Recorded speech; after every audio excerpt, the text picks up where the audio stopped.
பைபிள்ல சொல்லப்பட்ட கதைகள், நபர்கள், சம்பவங்கள் எல்லாம் கற்பனை தான். அவைகள் உண்மை கிடையாது என்று பலர் பல காலமாக சொல்லிட்டு இருக்காங்க. பைபிள்ல சொல்லப்பட்டவைகள் உண்மைதானா என்று கண்டுபிடிக்க பல இடங்கள்ல அகழ்வாராய்ச்சிகள் நடந்தது. இந்த அகழ்வாராய்ச்சிகளின் முடிவுல பைபிள்ல சொல்லப்பட்டவைகள் உண்மைதான் என்று நிரூபணமாயிருக்கு. பைபிள்ல சொல்லப்பட்ட இடங்கள் உண்மையிலே இருந்திருக்கு, பைபிள்ல சொல்லப்பட்ட நபர்கள் உண்மையிலே வாழ்ந்திருக்காங்க என்று தெரிய வந்தது. இந்த வீடியோல பைபிள் உண்மை என்பதை நிரூபிக்கும் 10 அகழ்வாராய்ச்சி கண்டுபிடிப்புகளை நாம பார்க்க போறோம். முதல் கண்டுபிடிப்பு, எசேக்கியா கட்டின சுரங்கப்பாதை. அந்த காலத்துல எருசலேம் நகரத்தின் தண்ணீர் தேவையை பூர்த்தி செய்ய எருசலேம் கிழக்கே கீயோன் என்ற ஆற்றை மக்கள் பயன்படுத்தினாங்க. இந்த கீயோன் ஆறு எருசலேம் நகரத்துக்கு வெளியே இருந்ததால எதிரி நாட்டினர் படையெடுத்து வரும்போது இந்த தண்ணீரை எடுப்பதற்கு கஷ்டமாக இருந்தது. அதனால எசேக்கியா ராஜா வெளியிருக்கும் ஆற்று தண்ணீரை நகரத்துக்குள் கொண்டு வர ஒரு சுரங்க பாதையை கட்டினார். இதை பத்தி 2 நாளாகவும் 32ஆம் அதிகாரத்துல 30வது வசனத்துல நாம படிக்கலாம்.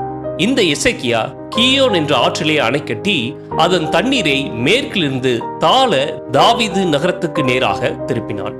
இப்படி ஒரு சுரங்கப்பாதை உண்மையிலே கட்டப்பட்டதா என்று அகழ்வாராய்ச்சி செய்து பார்க்கும்போது உண்மையிலேயே அது கட்டப்பட்டதுக்கான ஆதாரம் கிடைத்திருக்கு.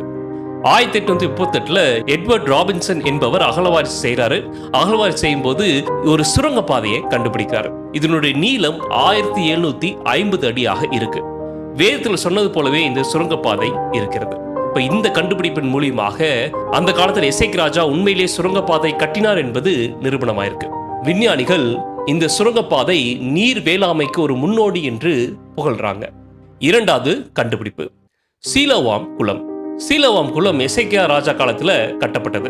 இந்த குளத்துல தான் கீயோன் ஆற்றிலிருந்து சுரங்கப்பாதை மூலியமாக கொண்டு வரப்பட்ட தண்ணீர் சேமிக்கப்பட்டது.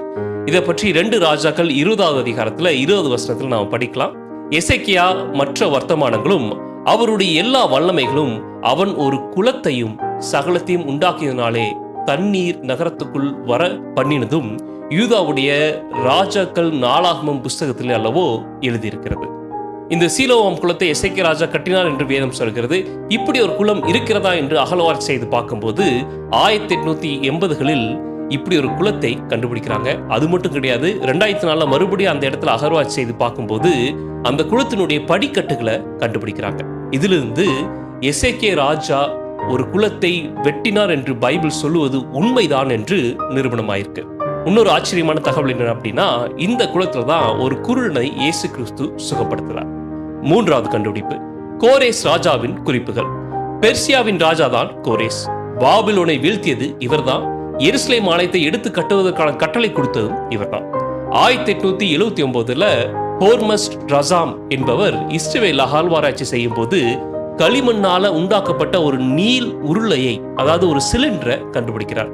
9 இன்ச் நீளமுள்ள இந்த களிமண் உருளையில கோரேஸ் ராஜா பாபிலோனை வீழ்த்தியது பற்றியும் எருசலேம் ஆலயத்தை எடுத்து கட்டுவதற்கான கட்டளை கொடுத்தது பற்றியும் குறிப்புகள் இருக்கு. இதிலிருந்து பைபிள்ல சொல்லப்பட்டது போலவே கோரேஸ் ராஜா வாழ்ந்திருக்காரு, அவர் பாபிலோனை வீழ்த்தியிருக்காரு, ஆலயம் எடுத்து கட்டுவதற்கான கட்டளை கொடுத்திருக்காரு என்று நிரூபணம் ஆயிருக்கு. நாலாவது கண்டுபிடிப்பு, மோவாபின் கல்வெட்டு. 1868 மோவாபியரின் கல்வெட்டு ஒன்றை அகழ்வாராய்ச்சியாளர்கள் கண்டுபிடிக்கிறாங்க. 3 அடி உயரமும் 2 அடி அகலமும் உள்ள இந்த கருமையான கல்வெட்டுல இஸ்ரவேலின் ராஜாவாக ஓம்ரி இருந்தான் என்று குறிப்பு இருக்கு. பைபிள்ல 1 ராஜாக்கள் 16ஆம் அதிகாரத்துல 23வது வசனத்துல இஸ்ரவேலின் ராஜாவாக ஓம்ரி இருந்தான் என்று சொல்லப்பட்டிருக்கு. இதிலிருந்து ஓம்ரி என்ற ராஜா உண்மையிலேயே வாழ்ந்தார் என்று நிரூபணமாயிருக்கு. அது மட்டும் கிடையாது, ஓம்ரிக்கு பின் வந்து அவன் குமாரன் ஆகிய ஆகாப் ராஜா பற்றியும் இந்த கல்வெட்டுல குறிப்பு இருக்கு. ஆகாப் ராஜா பற்றி நம்ம எல்லாருக்குமே நல்லா தெரியும். ஆகாப் ராஜா காலத்துல இஸ்ரவேலருக்கும் மோவாபியருக்கும் நல்ல ஒரு தொடர்பு இருந்ததாகவும் இந்த கல்வெட்டுல ஒரு குறிப்பு இருக்கு. இந்த கருத்தை நிரூபிக்கும் வண்ணமாக 2 ராஜாக்கள்ல 3ஆம் அதிகாரத்தில் 4வது வசனம் என்ன சொல்லுதுன்னா, மோவாப் ராஜா இஸ்ரவேல் ராஜாக்கு 1,00,000 ஆட்டுக்கடாக்களையும் 1,00,000 குறும்பாட்டுக்கடாக்களையும் கொடுத்தான் என்று இருக்கு. இப்ப இதிலிருந்து புரிஞ்சுக்கலாம், அந்த 2 தேசத்துக்கும் நல்ல ஒரு உறவு இருந்திருக்கு என்பதை இதிலிருந்து புரிஞ்சுக்கலாம். இப்ப பைபிள்ல சொல்லப்பட்ட போலவே ஓம்ரி ராஜாவும் ஆகாப் ராஜாவும் உண்மையிலேயே வாழ்ந்திருக்காங்க. இது போக காத் கோத்திரை பற்றி அந்த கல்வெட்டுல இருக்கு. இஸ்ரவேலின் தேவனாகிய யெகோவா பற்றியும் அந்த கல்வெட்டுல குறிப்புகள் இருக்கு. 5வது கண்டுபிடிப்பு, புல்லா. அரசாங்க அதிகாரிகள் தங்களுக்கென்று ஒரு அச்சை வைத்திருப்பாங்க. அச்சு என்றால் ஒரு சீல் அல்லது ஸ்டாம்ப். பொதுவாக கலெக்டர் சீல் வைத்திருப்பதையும் தாசில்தார்கள் சீல் வைத்திருப்பதையும் நம்ம பார்த்திருப்போம். அந்த சீலை அவங்க வச்சு டாக்குமெண்ட்டை சைன் பண்ணாதான் அது செல்லும். அதுபோல அந்த காலத்துல அரசாங்க அதிகாரிகள் தங்களுக்கு என்று ஒரு அச்சை, அதாவது சீலை வைத்திருந்தாங்க. அதைத்தான் புல்லா என்று சொல்லுவாங்க. அகழ்வாராய்ச்சியில கிமு 6வது நூற்றாண்டுல பயன்படுத்தப்பட்ட அச்சுகள் கண்டுபிடிக்கப்பட்டது. இது யாருடைய அச்சு என்றால் செலேமியாவின் குமாரனாகிய யூகாலுடையது. இந்த யூகால் யார் என்று வேதத்தை தேடி பார்க்கும்போது சிதேக்கியா ராஜா காலத்தில் வாழ்ந்த ஒரு அரசு அதிகாரி. இவரை பத்தி நாம எரேமியா 37வது அதிகாரத்துல 3வது வசனத்துல படிக்கலாம். 6வது கண்டுபிடிப்பு, சனகரேபின் படையெடுப்பு. 1830ல ராபர்ட் டெய்லர் என்பவர் அகழ்வாராய்ச்சி செய்யும் போது 15 இன்ச் நீளமுள்ள ஒரு உருளையை, அதாவது ஒரு சிலிண்டரை கண்டுபிடிக்கிறாரு. 500 வரி எழுத்துக்கள் கொண்ட இந்த உருளையில அசீரியா ராஜாவாகிய சனகரேப் யூதாவின் 46 பட்டணங்களை முற்றுகையிட்டான் என்று குறிப்பிருக்கு. பைபிள்ல 2 நாளாகவும் 32ஆம் அதிகாரத்துல 1 வசனத்துல அசீரிய ராஜாவாகிய சனகரேப் வந்து யூதாவுக்குள் பிரவேசித்து அரணான பட்டணத்துக்கு எதிராக பாளையம் இறங்கி அவைகளை தன் வசமாக்கிக் கொள்ள நினைத்தான் என்று வசனம் சொல்கிறது. பைபிள்ல சொல்லப்பட்டது போலவே உண்மையிலேயே அசீரிய ராஜா யூதாவுக்கு விரோதமாக படையெடுத்தார் என்பது இந்த கல்வெட்டு மூலியமாக நிரூபணமாயிருக்கு. 7வது கண்டுபிடிப்பு, பிலாத்து பற்றிய குறிப்புகள். 1961ல செசரியா என்ற இடத்துல அகழ்வாராய்ச்சி செய்யும் போது ஒரு கல் கிடைக்குது. அதுல பிலாத்து யூதாவினுடைய கவர்னராக இருந்தார் என்று குறிப்பு இருக்கு. பைபிள்ல புதிய ஏற்பாடுல பல இடங்கள்ல பிலாத்து பத்தி நாம படிக்கிறோம். அவர்தான் யூதாவின் கவர்னராக இருந்தார் என்று பைபிள் சொல்லுது. மத்தேயு 27ஆம் அதிகாரத்துல 2வது வசனத்துல அவரை கட்டி தேசாதிபதியாகிய பொந்தியு பிலாத்துவின் இடத்தில் ஒப்பு கொடுத்தார்கள் என்று வசனம் சொல்கிறது. தேசாதிபதி என்றால் கவர்னர் என்று அர்த்தம். அப்போ பைபிள்ல சொன்ன மாதிரியே உண்மையிலேயே பிலாத்து கவர்னராக இருந்தார் என்பது இந்த கண்டுபிடிப்பின் மூலியமாக நிரூபணமாயிருக்கு. 8வது கண்டுபிடிப்பு, சவக்கடலின் சுருள்கள். 1947ல ஆடு மேய்ப்பவர்கள் சவக்கடலுக்கு மேற்கே உள்ள குகையில தோல் சுருள்களை பார்க்கறாங்க. இந்த தோல் சுருள்கள்ல பழைய ஏற்பாட்டில் உள்ள பெரும்பாலான புத்தகங்கள் இருப்பதை பார்க்கறாங்க. இந்த தோல் சுருள்கள் கிறிஸ்துக்கு முன் 3வது நூற்றாண்டை சார்ந்ததாக இருக்கும் என்று கண்டுபிடிக்கிறாங்க. ஆச்சரியம் என்னன்னா, இந்த தோல் சுருள்கள் வசனங்கள் எல்லாம் நாம் இப்ப பயன்படுத்தும் பைபிள் உள்ள பழைய ஏற்பாட்டினுடைய வசனங்களோடு ஒத்துப்போகிறது. இப்ப இதுல இருந்து என்ன புரிஞ்சுக்கலாம்னா, அப்போ எழுதப்பட்ட பைபிளை தான் இப்பவும் நாம பயன்படுத்துறோம். எந்த மாற்றமும் இடையில நடக்கல என்பது இதன் மூலியமாக நிரூபணமாகிறது.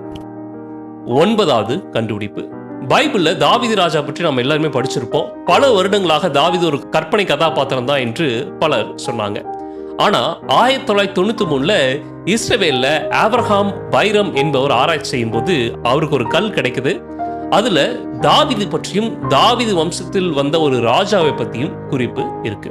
இதிலிருந்து தாவீது கற்பனை கதாபாத்திரம் இல்லை, அவர் உண்மையிலே வாழ்ந்த ஒரு அரசன் என்று நிரூபணமாயிருக்கு. அது மட்டும் கிடையாது, அவருடைய வம்சத்திலிருந்து ராஜாக்கள் வந்தார்கள் என்பதும் நிரூபணமாயிருக்கு. 10வது கண்டுபிடிப்பு, 1906ல ஹியூகோ விங்க்லர் என்பவர் துருக்கியில அகழ்வாராய்ச்சி செய்யறாரு. ஒரு கல்ல கண்டுபிடிக்கிறாரு. இந்த கல்ல ஏத்தியர் மக்களை பற்றி குறிப்புகள் இருக்கு. இந்த ஏத்தியர் மக்களை பத்தி பைபிள்ல யோசுவா புத்தகத்துல 13ஆம் அதிகாரத்துல 3வது வசனத்துல நாம் படிக்கலாம். பைபிள்ல சொல்லப்பட்ட ஏத்தியர் மக்கள் கற்பனை கிடையாது, அவர்கள் உண்மையிலே வாழ்ந்தார்கள் என்பது இந்த கல்வெட்டு மூலியமாக நிரூபணம் ஆகிறது. இந்த 10 கண்டுபிடிப்புகளும் நமக்கு சொல்லித்தர பாடம் என்னன்னா, பைபிள் என்பது உண்மையான புத்தகம். அதில் சொல்லப்பட்ட நபர்கள் உண்மையிலே வாழ்ந்திருக்காங்க. அதில் சொல்லப்பட்ட சம்பவங்கள் உண்மையிலே நடந்திருக்கு. இது கட்டுக்கதைகள் கிடையாது, இது சரித்திரம், இது உண்மை.